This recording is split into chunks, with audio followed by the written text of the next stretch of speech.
Welcome back to Lumen Peace. Have you ever witnessed a moment so impossible, so statistically non-existent, that logic simply breaks? We're told that football is a game of inches, of physics, of calculated risks, but I believe there are moments when the playbook is thrown out the window and a higher power takes the field. Today, I want to tell you a story about those split seconds where probability reaches zero, yet the impossible happens anyway. We call them miracles. Let me take you back to a freezing December day in Pittsburgh, 1972. I can almost feel the cold biting at my skin just thinking about it. The Steelers were trailing the Raiders 7-6. It was fourth down, 22 seconds left on the clock. For the fans in the stands, hope wasn't just fading, it was already gone. You know that feeling, don't you? When the odds are stacked so high against you that giving up feels like the only rational option. Terry Bradshaw dropped back. The pocket collapsed. Desperation took over. He fired a pass downfield, not a tactical throw, but a prayer launched into the gray sky.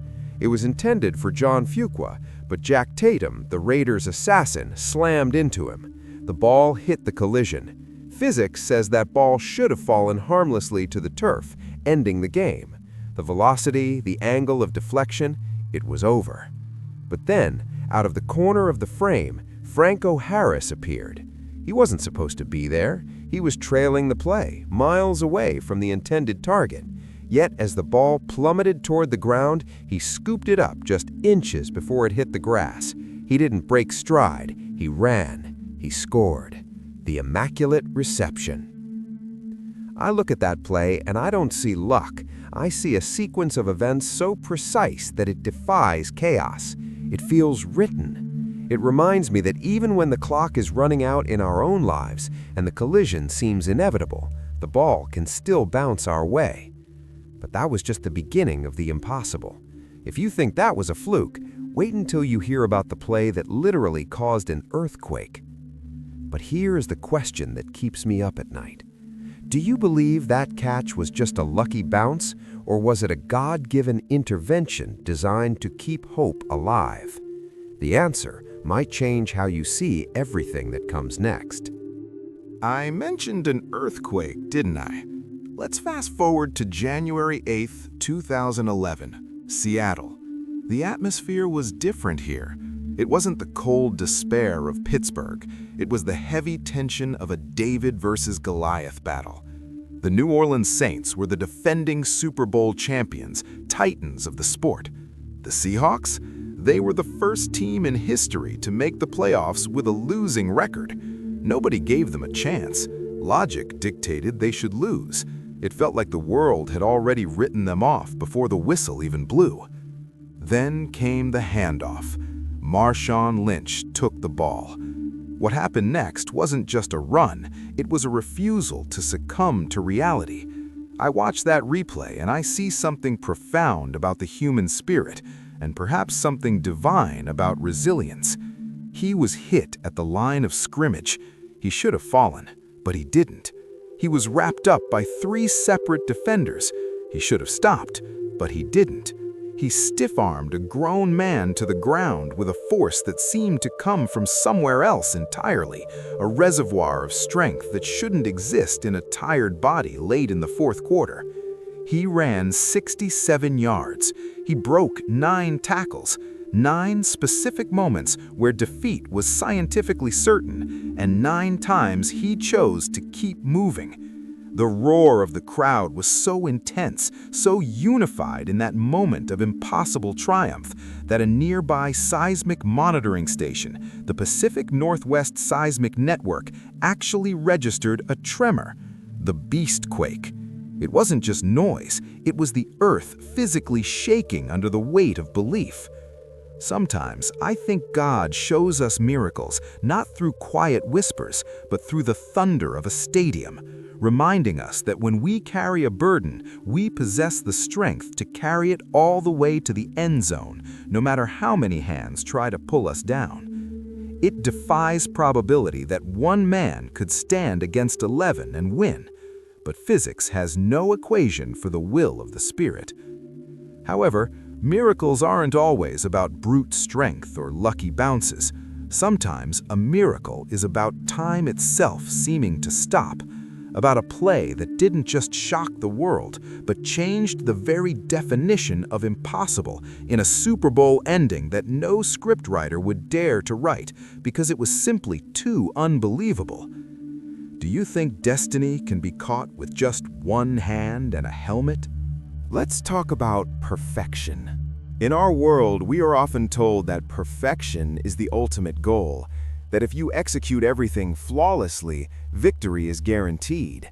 In February 2008, the New England Patriots were the embodiment of that perfection. They were 18-0. They were a machine, a juggernaut of efficiency that had crushed every opponent in their path. They weren't just a football team, they were inevitable. I remember watching Super Bowl XL2 and feeling that heavy weight of inevitability. The New York Giants were trailing late in the fourth quarter. It was 3rd down and 5, a minute and 15 seconds left. If this play fails, the perfect season is complete. Logic said the game was over. The Patriots' defensive line crashed through, Eli Manning was grabbed, he was wrapped up. By every metric of physics and leverage, that was a sack. The play was dead, the whistle should have blown. But Manning didn't go down. He spun out of a grasp that looked unbreakable, a moment of escapism that made no sense. He scrambled and heaved the ball down the center of the field. It wasn't a precision pass, it was a desperate prayer thrown into the chaos of the night sky. And there was David Tyree. Not a superstar, not a legend, just a man. He leaped. Rodney Harrison, one of the most feared safeties in the game, was draped all over him. Harrison had perfectly timed his defense. He was tearing at the ball. But Tyree didn't catch it with his hands. He caught it with his helmet. He pinned the ball against the side of his head while falling backward. I want you to think about the probability of that ball staying secure.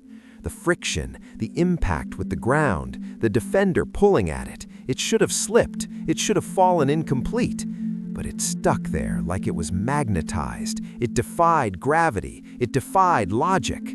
The helmet catch broke the perfect machine. It taught me that God doesn't care about human perfection. He cares about the heart that refuses to accept the inevitable. It was the ultimate disruption of a script that everyone thought was already written. But if the helmet catch was a miracle of stillness and grip, there is another kind of miracle that is about chaotic movement and perfect, impossible timing. A play where the ball didn't just stick, but traveled through hands in a way that looked like a magic trick, or perhaps a divine intervention of geometry. Have you ever seen a moment where an entire city held its breath, waiting for a flag that never came? It was January 8th, 2000, Nashville, Tennessee. The new millennium had just begun, and we were about to witness a play that would be debated for decades. The Tennessee Titans had just lost the lead to the Buffalo Bills with only 16 seconds left on the clock. 16 seconds. In the NFL, that is not a window of opportunity. It is a funeral procession. The stadium was silent, the air sucked out of the building. The players on the sideline were already processing the grief of a season ending too soon. Then came the kickoff. Lorenzo Neal caught the ball. He didn't run, he handed it to Frank Wycheck. And here is where geometry meets divinity. The Bills' defense swarmed. They did exactly what they were trained to do. They collapsed on the ball carrier. Wycheck, trapped on the right side of the field, suddenly stopped, turned, and threw the ball across the width of the field to the left. To the naked eye, it looked like a forward pass. Illegal, impossible. A flag should have flown. But the ball traveled on a line so precise, so razor-thin, that it defied the perspective of everyone watching. Kevin Dyson caught it with a convoy of blockers in front of him. He ran 75 yards untouched into the end zone. The Music City Miracle. When they reviewed the tape, the ball had traveled mere inches backward. Mere inches. If Wycheck releases that ball a fraction of a second later or changes the angle of his wrist by a single degree, the play is dead. It reminds me that sometimes, in our own lives, God doesn't move us in a straight line toward our goals. Sometimes the miracle requires us to move sideways, to trust a path that looks wrong to everyone else, only to find that it was the only way to reach the destination. The path to victory isn't always linear. Sometimes it's a lateral move of faith. But we have talked about luck, strength, and geometry. Yet there is one miracle that stands above them all, because it wasn't just a single play, it was a war against simple arithmetic. It was a moment where a 99.8% probability of failure was stared down and dismantled, piece by piece, on the world's biggest stage. Are you ready to relive the moment when the impossible became the only option left? 28-3. Those three numbers are etched into history not just as a score, but as a tombstone. Super Bowl LI. The Atlanta Falcons were flying. The New England Patriots were buried. It was late in the third quarter. The statistical probability of a Patriots victory dropped to 0.2%. That is not a chance. That is a rounding error. It means that out of 1,000 scenarios, they lose 998 times. I remember the feeling in the room. It wasn't just that the game was over. It was the heavy, suffocating weight of finality. To win, New England didn't just need to score. They needed 2 touchdowns, 2 successful 2-point conversions, which are rare on their own, and perfectly timed defensive stops. They needed to walk a tightrope over a canyon while juggling fire. One slip, one dropped pass, one missed block, and it was finished. Then the universe seemed to shift. There was the Julian Edelman catch. I still stare at that replay in disbelief. The ball was tipped, batted into the air, and fell into a chaotic tangle of 3 Falcons defenders. It should have been intercepted. It should have hit the ground. Instead, it hovered, suspended inches above the turf, caught against a defender's shoe before Edelman's hands clamped onto it. It was the Immaculate Reception and the helmet catch combined. It was the moment physics bowed to destiny. They scored, they converted, they scored again, they converted again. The game went to overtime, and when James White crossed the goal line, the impossible had become reality. It wasn't just a comeback, it was a resurrection. I tell you these stories, the deflection in Pittsburgh, the tremor in Seattle, the grip in Arizona, the lateral in Nashville, and the resurrection in Houston, not because they are great sports moments, but because they are mirrors. They reflect a truth about our existence. We all face our own 28-3 moments. We all face deficits in our health, our finances, our relationships, where the statistics say we are finished, where logic tells us to pack up and go home. But these miracles remind us that the game is not over until the clock hits 0.